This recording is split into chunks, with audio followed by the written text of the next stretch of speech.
जय श्री कृष्णा। दोस्तों, जीवन और मृत्यु जीव को दिया गया समय होता है। जीव एक बिंदु से शुरू होकर एक बिंदु पर खत्म होता है। जन्म जीवन का पहला चरण है और मृत्यु जीवन का आखिरी चरण। जन्म और मृत्यु जीव को दिया गया वह समय अवधि है जिसमें उसे अपने निश्चित उद्देश्यों को प्राप्त करना होता है।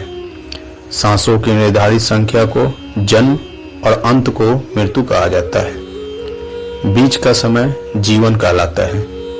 जीवन एक बिंदु से चलकर एक बिंदु पर खत्म हो जाती है, जिसे जन्म और मृत्यु कहते हैं।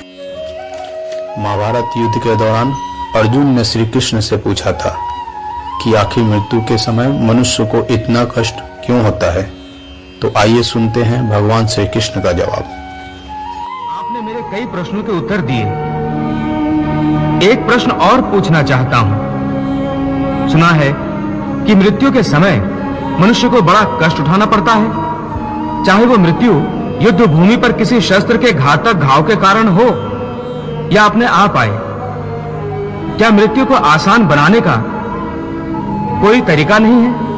हे अर्जुन, प्रश्न मृत्यु को आसान बनाने का नहीं है, बल्कि जीवन मृत्यु के चक्र से निकलकर मोक्ष प्राप्त करने का है। यदि मनुष्य मृत्यु के समय यह विधि अपनाए जो मैं तुम्हें बता रहा हूं, तो उसे तुरंत मोक्ष प्राप्त होगा और वो सीधा मेरे धाम को पहुंचेगा।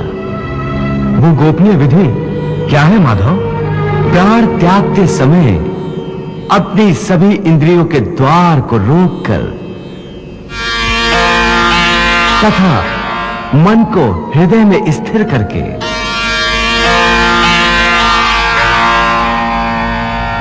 और प्राण को मस्तिष्क में स्थापित करके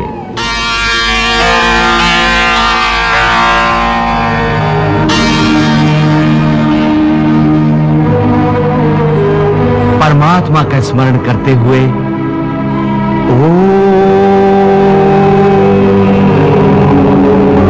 ओम मंत्र का उच्चारण करेंगे तो वो मनुष्य जीवन भर कितना ही पापी क्यों न रहा हो, उसे मोक्ष अवश्य प्राप्त हो जाएगा।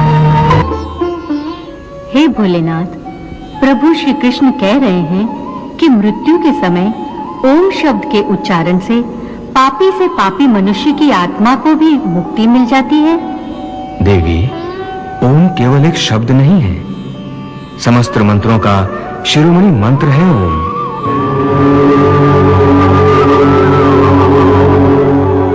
इसकी महिमा अनंत है। आध्यात्मिक साधना की सफलता का केंद्र बिंदु ओम है। सिद्धि प्राप्ति का सूत्र भी ओम है। ये वो कमंडल है जिससे सारा ज्ञान और सारी सृष्टियां उत्पन्न हुई हैं। ओम की साधना ज्ञान और भक्ति के मार्ग को प्रकाशित कर देती है और अपने जीवन में ओम का उच्चारण करते रहने वाले प्राणी को सुख, समृद्धि, वैभव और वैराग्य प्राप्त होता है। प्रभु, ये बात तो मनुष्य के जीवन के संबंध में है, परंतु उसकी मृत्यु के समय ओम के उच्चारण का इतना महत्व क्यों है कि पापी मनुष्य के शरीर को शुद्धि और आत्मा को मुक्ति प्राप्त हो जाती है? देवी, मनुष्य के शरीर को ब्रह्मपुर कहा गया है।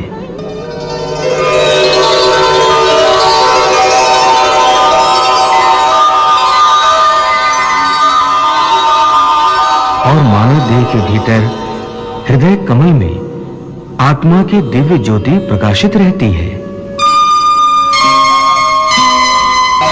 मृत्यु के समय जब मनुष्य ओम का मंद मंद उच्चारण एक लय के साथ करता है, तो आत्मा और परमात्मा दोनों ही महासुख और महा आनंद के साथ नाच उठते हैं और दोनों एक दूसरे से मिलन के लिए ऐसे व्याकुल हो जाते हैं जैसे युगों युगों से बिछड़े हुए दो प्रेमी सारी सीमाएं तोड़कर एक दूसरे में समा जाने को एक दूसरे की ओर बढ़ते हैं। वाह प्रभु वाह,